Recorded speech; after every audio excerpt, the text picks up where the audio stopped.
Sadly, a lot of the things that people believe today are misguided, outdated, and scientifically disproven. Let's talk about the big food myths that can create trouble with weight loss if you're following them and even damage your health. The first myth is something you've heard me talk about a lot, which is the myth that all calories are created equal. Now, I remember sitting down with the vice chairman of Pepsi once, and I said, listen, and he was, by the way, diabetic. I said, listen, are you telling me that if you eat 2,000 calories of almonds or 2,000 calories of Pepsi, that it has the same effect on your body? And it actually will have no difference impact on your metabolism or your weight or anything else. It's like, nope, it's the same. All calories are the same.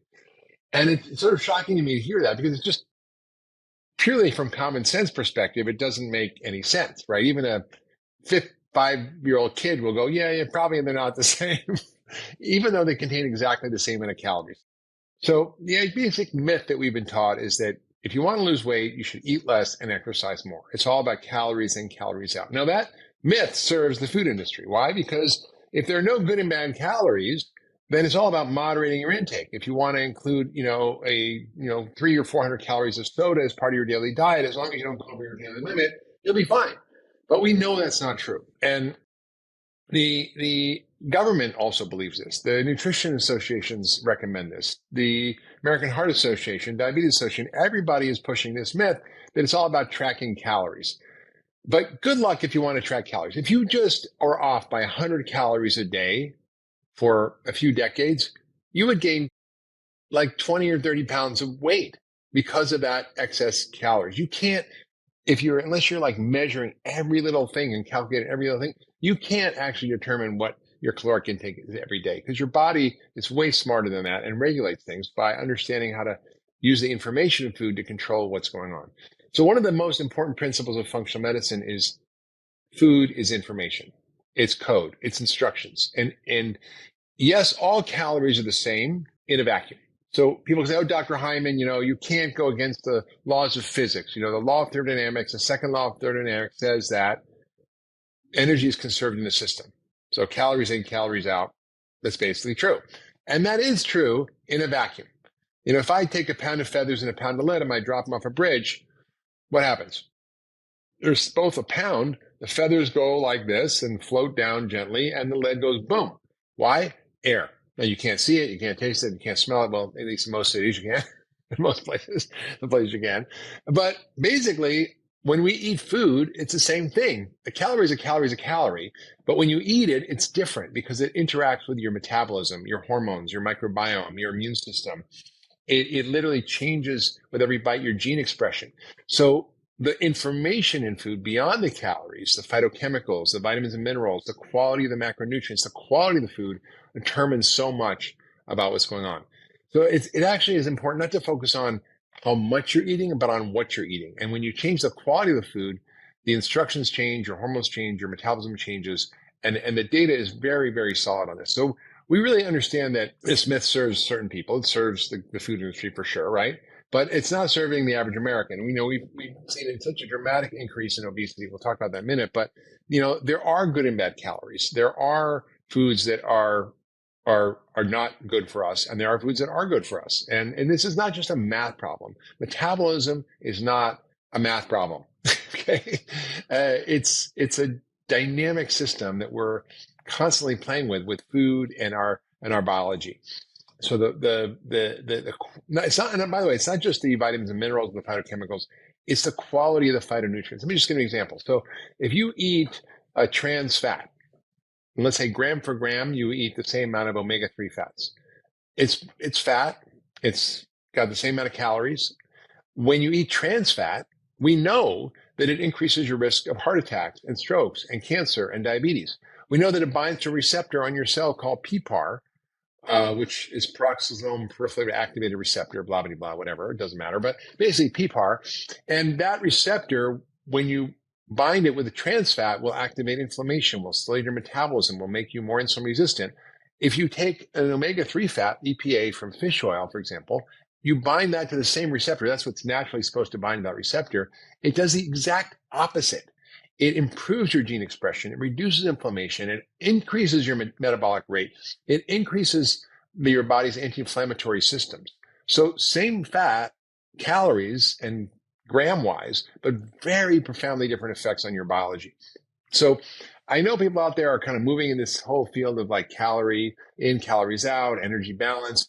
I just think it's fundamentally flawed. And I'll kind of get more into it in a little bit. But we need to understand that sugar calories and starch calories act very different in your body, and they will spike hormones like insulin. Uh, for example, if you eat fat, but by the way, think of saying about this: if you're a type 1 diabetic, meaning your pancreas doesn't work, you're not making any insulin. What are the symptoms of someone presenting with type 1 diabetes for the first time? They're extraordinarily hungry and they're eating maybe 10,000 calories a day. They just can't get enough food, but it's not getting in their cells. So they feel like they're starving, right? They eat 10,000 calories a day and they lose weight, right? So if it's all about calories, how can you explain that? That if you, for example, eat a lot of fat, and we'll talk about that in a minute, it has a very profoundly different effect on your biology than if you eat sugar or starch, which spike insulin, whereas fat doesn't. So we need to understand that the quality of the food matters most. And we want to eat food that's as high quality as possible, meaning it's just real food. It's as close to its native state as possible. If you could recognize it as an egg or a tomato or a carrot or a piece of chicken, you kind of know where it came from, right? If it's some highly processed, pulverized, chemically extruded food that's made in a factory, it may look like food, but it ain't food, right? It's food-like substance. So we don't want to be eating that stuff. So get rid of all the ultra-processed food. But by the way, if you eat real food, it's naturally lower in calories, right? I mean, if you want to have 750 calories, you can have a big gulp and drink that in about 3 minutes, or you're going to have to eat like 35 cups of broccoli. Good luck with that, right? Good luck with that. You're going to be full and stuffed, and you got so much fiber in there, you're going to be probably bloated. It's not going to be a pretty sight, but same calories, very profoundly different effect, right? The soda is going to spike insulin, cause a fatty liver, increase inflammation, screw up your cholesterol, damage your microbiome, whereas the broccoli will do the opposite. It'll increase your fiber content. It'll feed your microbiome. It'll prevent insulin resistance. It'll heal your liver, and it contains glucosinolates, sulforaphane, indoles, and things that actually help reverse damaged liver problems, that increase detoxification. It's full of vitamins, minerals, very profoundly different effects on your body. So when you talk about what should you be eating, it's stuff I've talked about forever, right? The vegan diet, it's basically eat real food, and it includes high quality animal foods, obviously regeneratively or grass fed animals or pasture raised chickens, eggs, small wild fish, nuts, seeds, lots of good fats, avocados, extra virgin olive oil, omega-3 fats, lots of colorful fruits and vegetables, really important. So that's basically what we should be eating. And it's not about calories. And if you focus on what you're eating instead of how much you're eating, it's going to be very easy. I mean, who here is listening has binged on a bag of avocados? Nobody.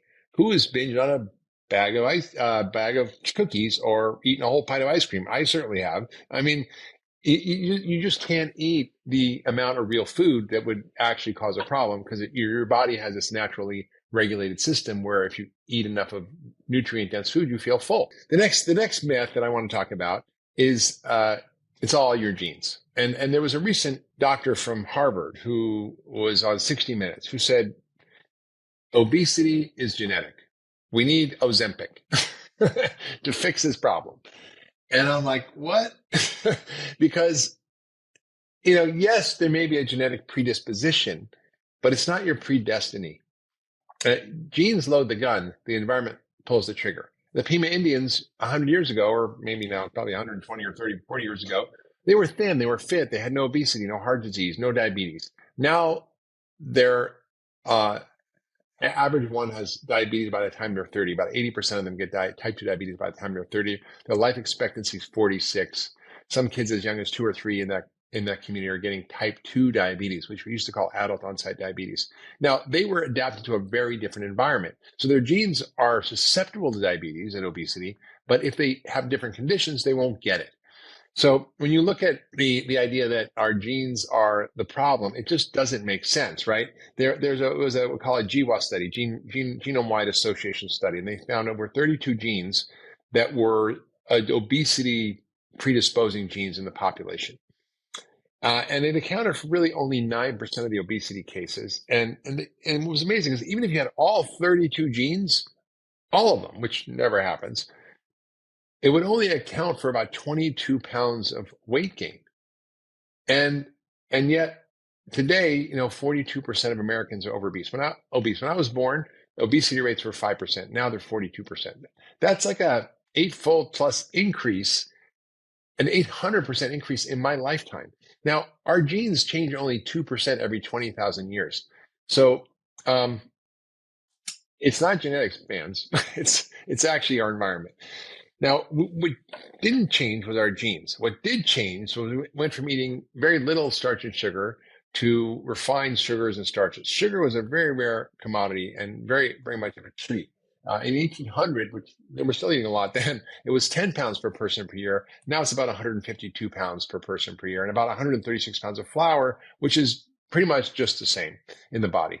These are pharmacological doses of sugar and flour, and they hijack our metabolism and make us sick and fat.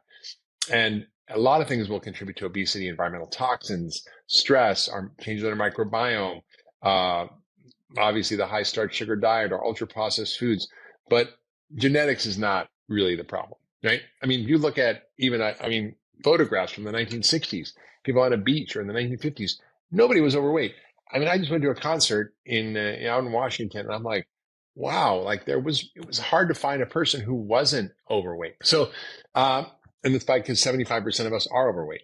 Now, the third myth I want to talk about is exercise. Now, exercise is critical. It's one of the most important things you can do for your health, and particularly as we age, it becomes more and more important. Strength training, cardio training, flexibility training, stability training, all really, really important.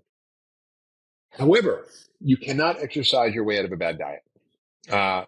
If you go to the gym and then you have a pint of ice cream after, or have a soda, or maybe Gatorade, or a sports drink, or an energy drink, you are actually screwing yourself up pretty bad.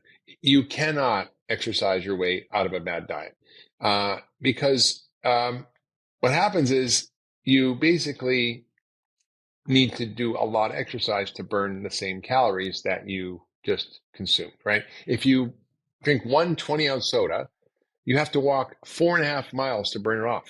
So if you just walk 4.5 miles on the treadmill and you have one soda, you basically cancel it out. So the amount of food people are eating is just too much. Now, I said calories aren't the issue, but they are. I mean, they are. If you obviously can overeat calories, and that will cause a problem, but it's not the quantity that we should be focused on so much as the quality. And when you focus on quality, the quantity takes care of itself. Like I said, nobody binges on a bag of avocados. So exercise is important, particularly as you're losing weight, because you don't want to lose muscle. When you lose weight without exercising, half of the weight will probably be muscle, and you'll end up having a slower metabolism at the end than when you started. The same thing with drugs like Ozempic. They cause you to lose weight, but they cause about 40 to 50% of the weight loss as muscle.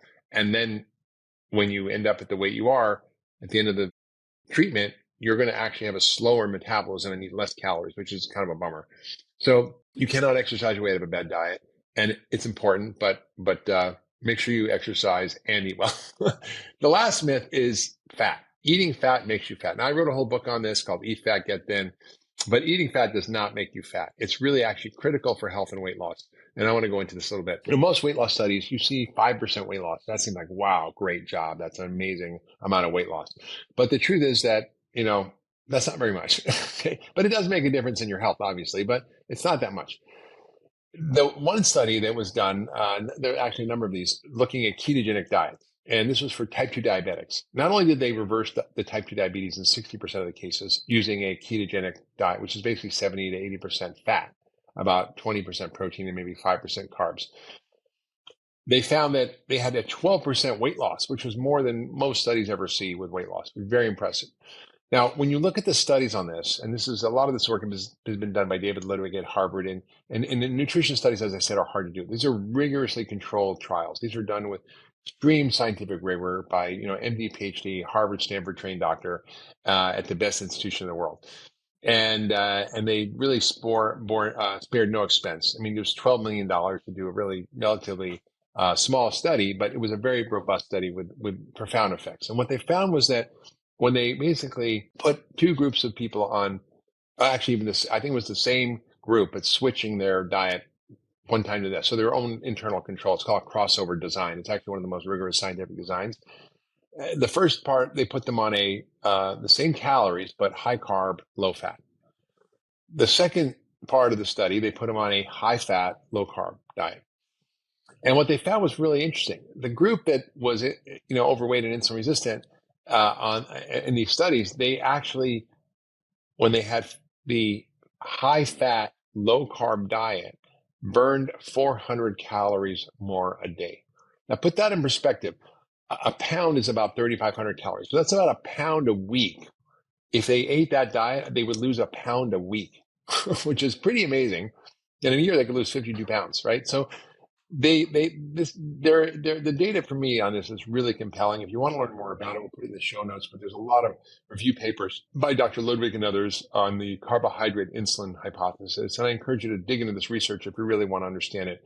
There are others that say, oh, no, this isn't true. And people like Kevin Hall at NIH have done very short studies where they don't give the body a chance to adapt and they don't see this sort of change. But these are large human trials, and I think they're very compelling. And there's not just one; there's many, many. So I think, when you eat actually fat, it speeds up your metabolism. When you eat sugar, it slows down your metabolism. So think about that. It's like, imagine burning an extra 400 calories just sitting on the couch doing nothing because of the quality of the food you're eating, the difference in the macronutrients. So in you look at these identical calorie diets, it's kind of shocking to think that one group could burn more calories than the other, but they do. And that's the power of food as information. So the right fats actually are your cell's preferred fuel. And so you want to stay away from the bad fats, obviously, like trans fat and often for some people, too much saturated fat. But extra virgin olive oil, avocado oil, nuts and seeds, nut butters, they are critical for our health. And you have to actually eat more of these and less sugar and starch, and you'll be far healthier. So I hope you love these myth-busting tips, right? All calories are the same? No. It's all genetics? No. You can exercise your way out of a bad diet?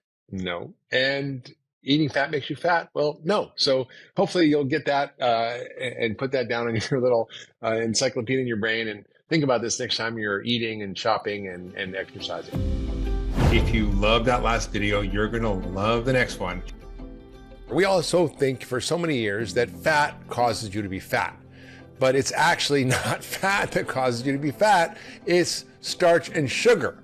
So bad news, you don't want foie gras for a liver.